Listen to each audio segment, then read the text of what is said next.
అక్కడ రంగనాథం గారు రేపే వస్తున్నామని జాబు రాశారు. రంగనాథమా? వాడెవడు? నీకు తెలియదులే, మెడ్రాసులో గొప్ప వ్యాపారస్తుడు, లక్షలు గడించాడు. ఒక్కతే కూతురు. ఆ పిల్లను మన రాముడికి ఇవ్వాలని ఆలోచన. లోగా మన బావగారు కూడా బాగా తెలుసట ఆయనకు. అయినా ఈ వెర్రి బాగులాడికి పెళ్ళేమిట్రా? ఆ మాత్రం ఆలోచన నాకు లేదంటావా? అయ్యో అయ్యో, అంత మాట నేను అంటానట్రా. మరి నేను చెప్పేది విను. చెప్పు చెప్పు. ఈ ఏడు నేను అమెరికా వెళ్ళాలనుకుంటున్నానా? వెళ్ళిరా. అబ్బా చెప్పని. అమెరికా వెళ్ళాలంటే బోలెడంత డబ్బు కావాలి. నీకు తెలియదుట్రా, నా దగ్గర చిల్లి కావలేదు, ఒక్క దమ్మిడి లేదంటే. నన్ను చెప్పనిస్తావా లేదా? చెప్పు చెప్పు. రాముడికి పెళ్ళైతే ఆ వచ్చే కట్నం మన చేతిలోనేగా పడేది.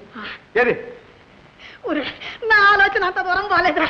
ఎలాగ ఇది బంగారం బుర్రరా, బంగారం బుర్రా. చూడు, వెనక ముందు ఆలోచించకుండా ఈ పెళ్లి బెట్టలు చేసేసాయి.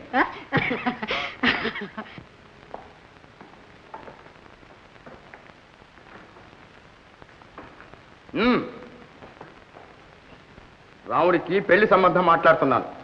పిల్లవాడిని చూడ్డానికి పిల్ల తండ్రి రేపే వస్తున్నాడు. వాళ్ళు వచ్చేసరికి ఆ ఒంటి మురికెంతా వదిలించి కాస్త మంచి బట్టలతో ప్రత్యక్షం చేయించు. అలాగేనండి. పిల్ల ఎవరు? అవన్నీ నీకు అనవసరం.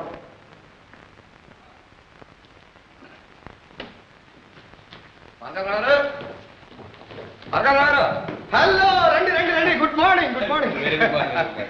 మా అమ్మాయి లీలా. తారకరావు గారు నమస్కారం. నమస్కారం. ఆశంతా ఆయనదేనా, పెత్తనం అంతా అయిందే. నాకు చాలా ముఖ్య స్నేహితుడు. రండి రండి, కూర్చోండి. రండి కూర్చోండి.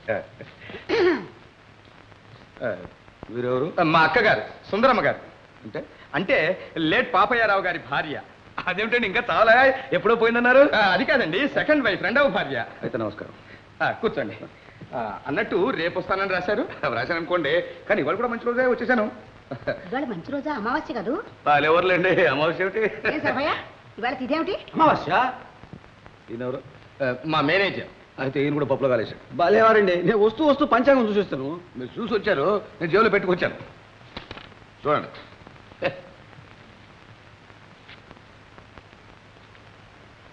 చంపేశారు. పాత పంచాంగం నిరుటిది. నిజమే. ఇదేమిటమ్మా? నాకు మాత్రం తెలుసు నాన్న. పక్కింటి వాళ్ళ కబురు చేశాను, వాళ్ళు ఇచ్చారో నేను పట్టుకొచ్చాను. సర్లే, ఇప్పుడు మాత్రం పోయింది ఉంది, ఎలాగో వచ్చాంగా. చూడండి, తాంబూలాలు కావాలి, సర్వ తీసుకోవచ్చు. అమ్మాయి అబ్బాయి ఒకరిలో చూసుకుని చాలు. అలాగే, మీరు కూర్చోండి, ఇప్పుడే వస్తా. సుందరమ్మ గారు, ఒక్కగానో ఒక బిడ్డ మీ చేతుల్లో పెడుతున్నాను, మీరు ఎలా చూసుకుంటారు? ఎందుకు? అల్లుడిని కూడా మీ ఇంటికే తీసుకెళ్తే సరిపోతుంది. అలా కానండి. చూసావమ్మా, ఎలాగైనా గొప్పింటి వాళ్ళే. ఆపేరారు మాత్రం మహానుభావుడు. జీవితంలో ఎంత హుషారుగా ఉండేవాడు. ఆయన మొదటి భార్య ఉన్నప్పుడు ఇల్లు ఎంత కళకళలాడుతుండేది. ఇంటికి వస్తే భోజనం చేయకుండా వెళ్ళిచ్చేదా? అసలు ఆయన రెండో పెళ్లి ఇష్టమే లేదు. ఏదో బంధువులు స్నేహితులు అంతా బలవంతం చేస్తే చేసుకున్నాడు. కానీ అసలు ఆ తర్వాత ఆయనలో ఉన్న సంతోషం ఉత్సాహం అన్నీ పోయాయిలే. నాన్న, ఏమిటిది? నువ్వు ఎవరితో మాట్లాడుతున్నావు? ఇక్కడ ఎవరు లేరే. అబ్బా, ఈ ధోరణి నీదే, కాస్త తగ్గించు నాన్న. అలాగనే తగ్గించేద్దాం.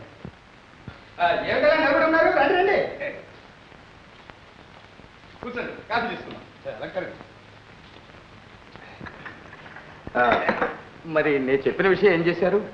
ఇది డబ్బు విషయమేనా? దానిదే ఉంది. మీరు ఎలాగంటే అలాగే.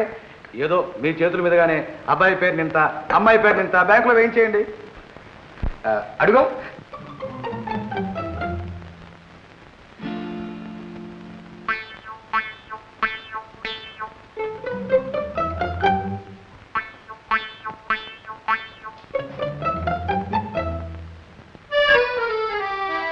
రారాము.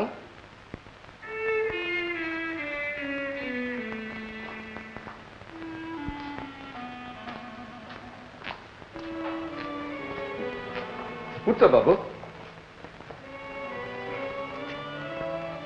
కూర్చో.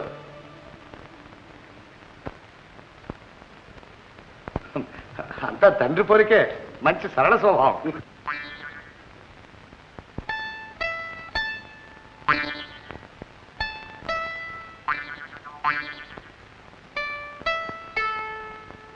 నీ పేరేమిటి నాయనా? చెప్పు నాయనా.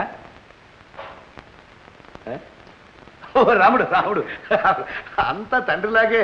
పాపం చచ్చే లోకంలో ఉన్నాడో 4 మాటలు ఒక్క మాట సమాధానం చెప్పేవాడు. అసలు నువ్వు ఎదుటి వాళ్ళని మాట్లాడిస్తేగా నాన్న. అలా కానీ కాఫీ తీసుకున్నాయినా? కాఫీ తీసుకో. సారీ.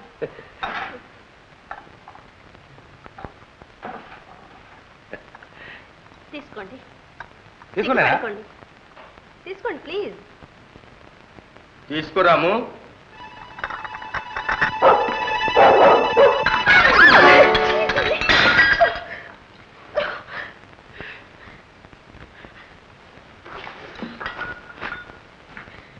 అదేంటండి పాడుకుక్క అంత కాకేసినట్టు నా గుండె ఎదిరిపోయింది.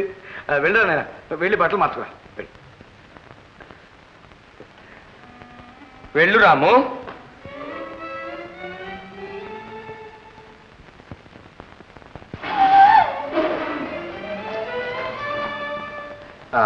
మరి మిగతా విషయాలు అంటే ఇచ్చి పుచ్చుకోవడాలు దానికే ఉందండి.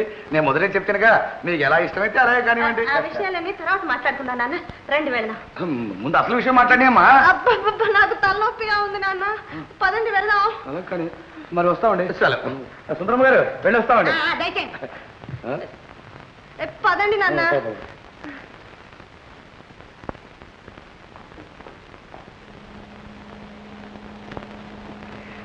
ఏంటమ్మా అది ఎలాగున్నావు? పెళ్లి కొడుకు ఎలా ఉన్నాడు ఏంటి? ఏమో నాన్న, నాకేం నచ్చలేదు. పోనీ చదువు లేకపోతే ఎలాగో సర్దుకుపోవచ్చు. అసలు మనుషుల్ని చూస్తుంటేనే అలాగే ఉంటావమ్మా. ఆయన తండ్రి కూడా అలాగే ఉండేవాడు. నువ్వెన్నైనా చెప్పు నాన్న, నాకు ఇష్టం లేదు. అలా నేను చెప్తున్నానుగా, అదే నిండు కుండలు తొనకవు. అబ్బబ్బబ్బా వద్దు నాన్న. అలాగే కానీ అక్కయ్య వద్దక్కయ్య, నాకు ఈ పెళ్ళి వద్దక్కయ్య. ఈ చదువుకున్న పిల్ల నాకు వద్దక్కయ్య. అలా అనుకునైనా చదువుకున్న పిల్లలే అన్ని అర్థం చేసుకుని ఇల్లు చక్కబెట్టుకుంటారు. చూడు చూడు, నువ్వు కూడా నన్ను నేర్పిస్తావా అక్కయ్య? ఆ పిల్ల ముందు ఇంతకంటే హీనంగా నన్ను బతకమంటావా? కష్టాలు కలకాలం ఉంటాయి, మనకి మంచి రోజులు రాకపోతే. నువ్వేమన్నా చెప్పు, నాకు ఈ పెళ్ళి వద్దు అక్కయ్య.